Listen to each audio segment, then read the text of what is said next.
네, 저희 말씀 찾겠습니다. 오늘 우리에게 주신 하나님의 말씀은 마태복음 11장 25절에서 27절입니다. 마태복음 11장 25절에서 27절입니다.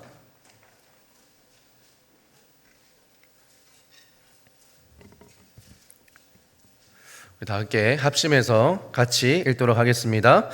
그때 예수께서 대답하여 이르시되 천지의 주제이신 아버지여 이것을 지혜롭게 슬기 있는 자들에게는 숨기시고 어린아이들에게는 나타내심을 감사하나이다. 옳소이다. 이렇게 된 것이 아버지의 뜻이니이다. 내 아버지께서 모든 것을 내게 주셨으니 아버지 외에는 아들을 아는 자가 없고 아들과 또 아들의 소원대로 계시를 받은 자 외에는 아버지를 아는 자가 없느니라. 아멘.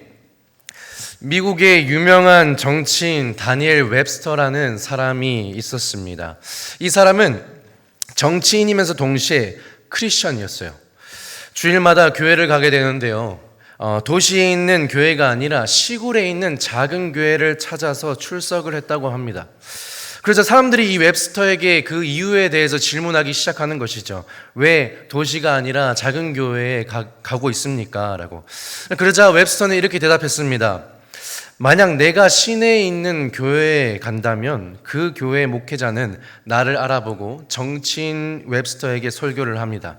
그런데 나를 알아보지 못하는 작은 교회에 가면 그곳의 목회자는 내게 필요한 설교, 즉 죄인 웹스터가 어떻게 변화되어야 하는지를 선포해 주기 때문입니다.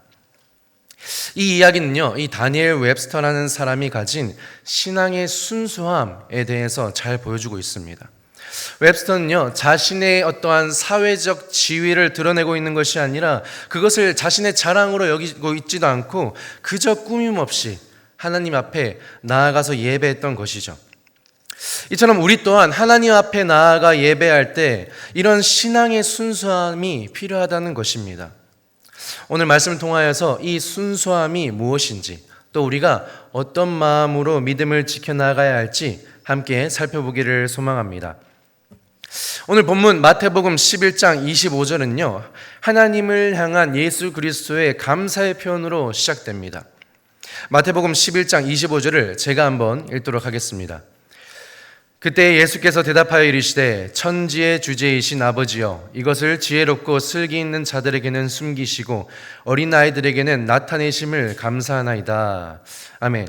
자, 이 구절 안에서요, 예수님은요 두 그룹을 지금 소개해주고 있습니다. 첫 번째는 지혜롭고 슬기 있는 자들, 또 두 번째는 어린아이들을 소개해주고 있는 것이죠. 자, 먼저 지혜롭고 슬기 있는 자들, 이 사람들은 과연 누구를 의미하는 것일까요? 여기서 슬기로운이라고 해석된 원어 시네톤이라는 단어는요, 학식이 있는, 지성을 갖춘이라는 뜻을 가지고 있습니다. 자, 그렇다면 단순히 예수님께서 똑똑하고 머리가 좋은 사람들을 지칭하면서 했던 말일까요? 이 본문에서 말하는 지혜롭고 슬기 있는 자들은요, 그 당시 자신들이 똑똑하다고 또 자신들은 의롭다고 생각했던 사람들, 바로 종교 지도자들이었던 바리새인들과 율법 교사들을 칭하는 말입니다. 또 예수님께서 이번에는 어린아이들에 대해서 이야기를 하십니다. 앞서 말했던 자들과는 좀 대조되는 단어로 보여지죠. 오늘 본문에서 예수님께서 말씀하신 이 어린아이라는 표현은요, 단지 나이가 어린 그런 아이들이 아니라 어린 아이들처럼 경험이 없는 또 단순한 사람이라고 해석될 수 있습니다. 그러면 이 문맥상으로 봤을 때 바리새인이나 율법 교사들과는 다르게 율법이나 또 유대인들의 그런 복잡한 전통에 대해서 잘 알지 못하는 사람들로 보여지는 것 같아요.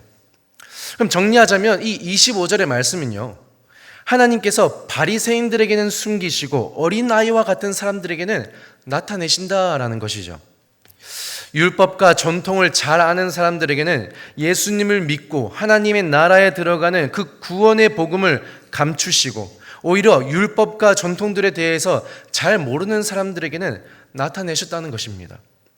자, 그렇다면 하나님께서 왜 이렇게 하셨을까요? 이 말씀은요, 하나님이 일부러 바리새인들이나 율법 교사들에게 그 사람들이 복음을 듣지 못하도록 막으셨다라는 것이 아닙니다. 예수님은요, 만나는 모든 사람들에게 하나님의 나라의 복음을 전하셨어요. 하지만 이 바리새인들과 율법 교사들은요, 그 마음 가운데 교만한 마음이 있었다는 거예요. 자신들의 권력과 이익을 가장 중요하게 생각했던 사람들입니다. 자신들의 지식과 지혜가 그들의 자랑이 되었어요. 그러다 보니까 사람들의 지지를 받고 있는 저 예수 그리스도를 보니까 괜히 시기하게 되고 불순한 마음, 해치려고 하는 불순한 마음이 생기고 있는 것입니다. 그렇기에 예수님이 전하는 이 복음을 들었음에도 불구하고 온전히 받아들이지 못했던 것입니다. 반면에 어린아이와 같은 사람들은 어떻습니까?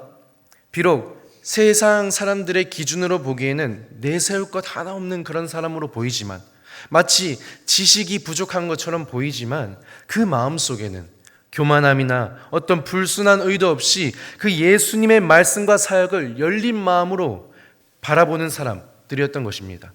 그래서 예수님이 전하신 그 복음을 온전히 그대로 받아들일 수 있었던 것이죠.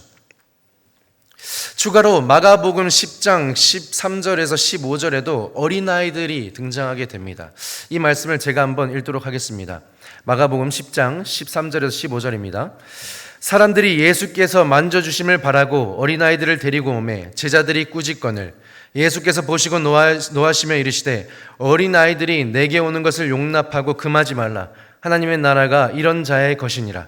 내가 진실로 너에게 이르노니 누구든지 하나님의 나라를 어린아이와 같이 받들지 않는 자는 결탄코 그곳에 들어가지 못하리라 하시고, 자, 여기서도 어린아이들의 특징이 지금 등장하는 거예요.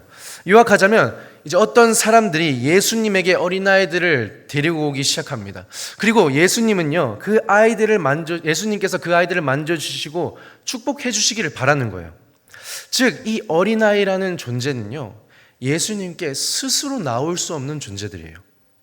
사람들이 예수님을 고쳐주길 바라면서 중풍병자나 장애인들을 데리고 왔던 것처럼 이 어린아이는 누군가가 예수님께로 데리고 와야만 하는 그런 연약한 존재라는 것입니다. 또 그 당시 어린아이는요, 자신의 지위와 권리를 인정받지 못하고 가치없게 여겨졌던 존재였어요. 즉, 세상 사람들이 보기에는 이 어린아이라는 것은 그저 미약하고 그저 연약한 가치없는 존재로 보여졌다는 것입니다. 그래서 제자들이 이 어린아이들을 데리고 온 사람들을 꾸짖기 시작하는 거죠. 그러자 예수님께서 뭐라고 하십니까? 어린아이들이 나에게 오는 것을 막지 말라라고 하시죠. 그리고 또 뭐라고 하시죠? 하나님의 나라가 바로 이런 사람들의 것이다 라고 합니다. 세상 사람들이 볼 때 좀 미약하고 좀 가치 없어 보이고 좀 연약해 보일지라도 그 사람들이 예수님을 의지하고 예수님이 전하신 그 복음을 순수한 믿음으로 받아들이는 사람이라면 하나님의 나라에 들어가 그 나라를 누릴 수 있다는 것입니다.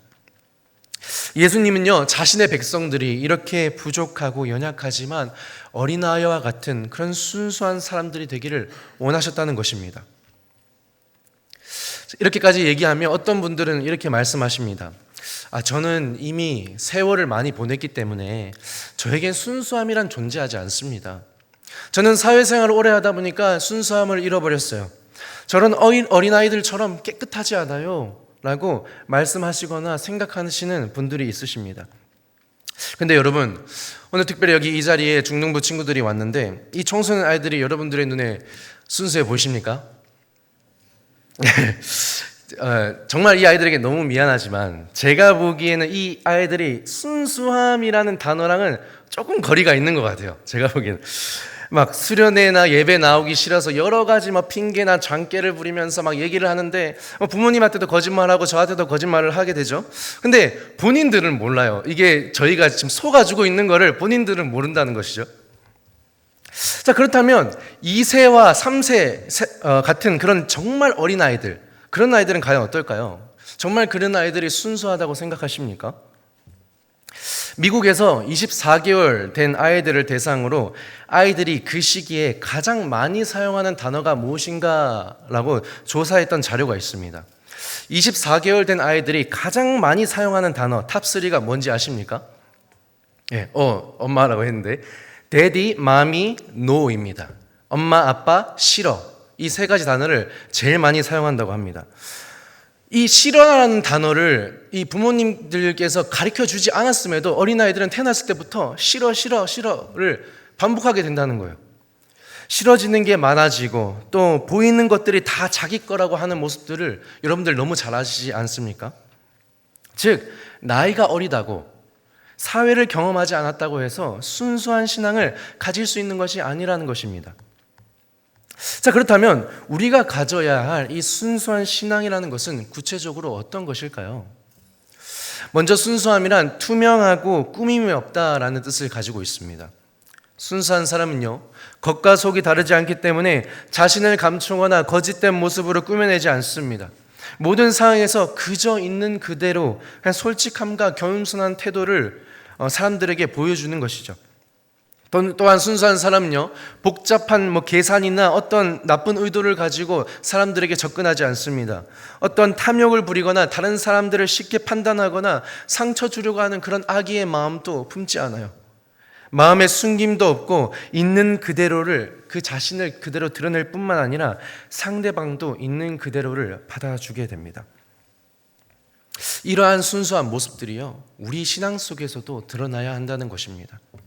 하나님 앞에서 순수한 신앙을 가져야 한다는 거예요.